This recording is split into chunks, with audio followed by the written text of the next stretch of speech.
Ya, Assalamualaikum warahmatullahi wabarakatuh. Perkenalkan kami dari subkelompok 2, Laksa CPNS Angkatan 29 kelompok 1. Dari saya, Fani Ferus Pradipna, dan juga teman-teman, ada Ismail, Jeffrey Anton, dan juga Ahmad Faris. Kami akan memaparkan hasil diskusi kami terkait pelanggaran komitmen mutu. Di mana dalam menjalankan tugas sebagai ASN, kita wajib untuk menerapkan nilai-nilai dasar dari komitmen mutu. Uh, Komitmen mutu ini sendiri merupakan pemahaman atau konsep mengenai efektivitas, efisiensi, inovasi, dan juga mutu terkait penyelenggaraan pemerintah. Namun, pada kenyataannya, yang di lapangan terjadi beberapa oknum ASN yang melakukan pelanggaran terkait komitmen mutu.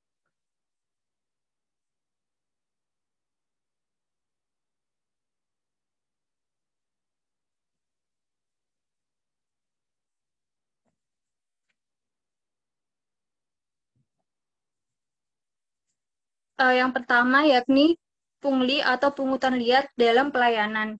Uh, yang terdapat pada layar, salah satu kasus pungli yakni yang terbaru yakni pungli EKTP yang terjadi di Dinas Kependudukan dan Pencatatan Sipil atau Disdukcapil Kabupaten di Cirebon, dan juga ada di Dinas Penanaman Modal dan Pelayanan Terpadu yang dimana mereka telah dijatuhi hukuman berupa uang dan juga tahanan penjara.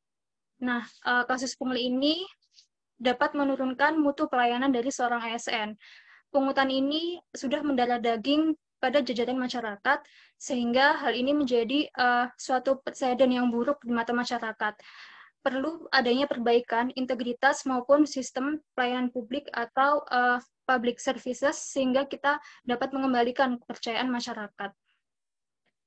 Selanjutnya, yakni pelanggaran komitmen mutu pada saat jam kerja, di mana kita masih menjumpai beberapa ASN yang bermain game pada waktu bekerja. Pada gambar, kita bisa melihat bahwa masih ada ASN yang melakukan kegiatan bermain game di saat jam kerjanya. Hal ini dapat menurunkan komitmen mutu ASN dalam disiplin diri dan menurunkan efektivitas dari kinerja atau pelayanan publik ASN itu sendiri. Selanjutnya, pelanggaran komitmen mutu yang dilakukan oleh ASN terjadi pada sistem data yang tidak terintegrasi. Seperti yang sudah dijelaskan sebelumnya oleh rekan saya Mbak Fani, bahwa komitmen mutu itu berkaitan dengan efektif, efisien, inovasi, dan juga adanya peningkatan kualitas mutu. Pelanggaran berikut ini berkaitan dengan tidak efisien dan tidak inovasinya suatu organisasi pemerintah dalam menggunakan sistem data yang tidak terintegrasi dengan organisasi lainnya. Seperti yang disampaikan oleh Pak Jokowi bahwa sampai saat ini pun pemerintah pusat dan pemerintah daerah belum memiliki integrasi data yang baik. Kominfo pun mengakui terkait hal tersebut, di mana pemerintah belum siap untuk melakukan integrasi data dalam satu sistem. Hal ini menunjukkan bahwa komitmen mutu dalam pembangunan inovasi berbasis data masih dibutuhkan untuk ditingkatkan ke depannya untuk memperbaiki komitmen mutu ASN.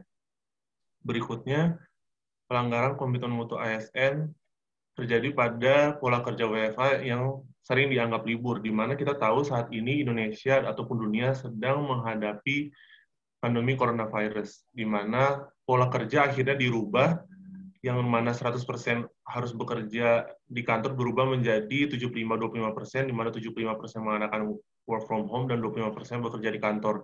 Namun hingga saat ini masih ada pola pemikiran bahwa ketika ASN bekerja di rumah, itu berarti dianggap libur, yang mana mungkin anggot-anggotan atau tidak melakukan pekerjaannya, ataupun tidak berkontribusi pada pekerjaan yang sedang dikerjakan di kantor hari ini. Hal ini tentunya akan mengakibatkan penurunan komitmen mutu dari kinerja organisasi ataupun kinerja ASN itu sendiri, yang mana tidak adanya sifat adaptif dari seorang ASN ketika menghadapi pola kerja yang berubah sesuai dengan lingkungan sekitar. Hal ini perlu diperbaiki untuk meningkatkan kinerja dan komitmen mutu ASN, khususnya dalam bekerja pada saat masa pandemi ini. Berikutnya akan dijelaskan oleh rekan saya. Pelanggaran komitmen mutu yang selanjutnya yaitu biasa terjadi tidur saat jam kerja. Terutama hal ini dilakukan pada saat bulan Ramadan. Pada saat bulan Ramadan biasanya dilakukan penyesuaian jam kerja, yang mana istirahatnya diperpendek dan pulangnya lebih awal. Namun, banyak dari pegawai negeri sipil memanfaatkan jam istirahat tersebut untuk tidur, namun dalihnya beribadah. Hal ini yang perlu kita cermati bersama, agar jangan sampai bulan Ramadan dijadikan seperti tameng untuk bermalas-malasan. Yang selanjutnya, pelanggaran komitmen selanjutnya yaitu adalah nongkrong saat jam kerja. Hal ini banyak terjadi untuk PNS di lingkungan perkotaan, terutama mereka kebanyakan menghabiskan jam kerjanya untuk nongkrong di entah warung kopi ataupun di mall. Mereka menghabiskan jam kerjanya dengan tidak melayani masyarakat, justru menghamburkan jam kerjanya untuk hal-hal yang tidak produktif seperti nongkrong maupun belanja di mall. Hal ini sudah sering dilakukan razia oleh Satpol PP, namun tidak memberikan efek jera. Kita perlu memikirkan efek jera bagi para pelanggar tindakan yang seperti ini. Yang selanjutnya akan dijelaskan oleh Mas Ismail. Pelanggaran komitmen mutu selanjutnya yaitu jual beli jabatan. Di layar kita dapat melihat ini terjadi di Kementerian Agama yang melibatkan oleh ketua partai, dan kasus jual beli jabatan ini hampir terjadi di semua lini, baik di pusat maupun di daerah. Yang terakhir berita yang terbaru yaitu berita dari Nganjuk. Bupati Nganjuk menjual belikan jabatan di lingkungan Pemkab Nganjuk. Ini sangat merusak organisasi dari itu sendiri, di mana kita dapat mendapatkan nilai-nilai orientasi mutu, yaitu total quality management, yang di mana adanya perbaikan berkelanjutan yang melibatkan setiap orang di dalam organisasi tersebut. Dengan jual beli jabatan ini akan merusak sistem yang ada di dalam itu, sehingga tidak jelasnya kesempatan setiap ASN untuk naik pangkat atau mendapatkan jabatan yang di atasnya gitu. Dan ini menyebabkan ASN dapat bermalas-malasan karena nggak ada komitmen atau integritas dari pimpinan untuk setiap orang ASN yang baik, yang mempunyai kemampuan untuk dapat jabatan, karena adanya jual beli jabatan ini gitu. Dan terakhir kita mendengar juga di Kementerian Desa ada jual beli jabatan. Semoga hal itu tidak terjadi, cuma isu saja gitu. Mungkin ada tambahan dari teman-teman? Ya. Apakah ada tambahan izin dari menambahkan, teman-teman? Mbak? Iya, Mas Yofri. Mengenai permasalahan tadi sempat disinggung Mas Ismail kan tentang permasalahan di Kemendesa. Ya, kita sebagai ASN Kemendesa berharap itu merupakan isu saja dan lebih baik-baik bekerja. Terus permasalahan tadi sempat saya angkat mengenai sistem data.